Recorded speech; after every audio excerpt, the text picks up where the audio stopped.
ইসলামী ধারার দুর্বল ৫টি ব্যাংক একীভূতকরণে সরকারের সম্মতি পেয়েছে বাংলাদেশ ব্যাংক।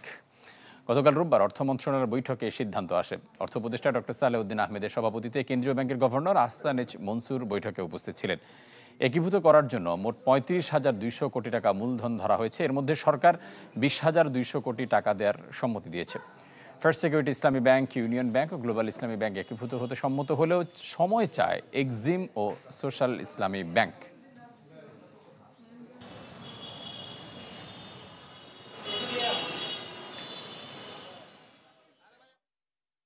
সংস্কার করার জন্য যে পরিমাণ অর্থের প্রয়োজন হয়, পুরোটা না হলেও যে বাংলাদেশ ব্যাংক কিছুটা কাটছাট করেই তাদের কাছে চান এবং সেই পরিমাণ অর্থ যোগান দেওয়ার প্রতিশ্রুতি অর্থ উপদেষ্টার কাছ থেকে পাওয়া যায়। গতকালের সভার মাধ্যমে এই বিষয়টি যেহেতু সমাধান হয়েছে, এখন মার্জার প্রসেসটা গতি অর্জন করবে বলে আমরা মনে করি।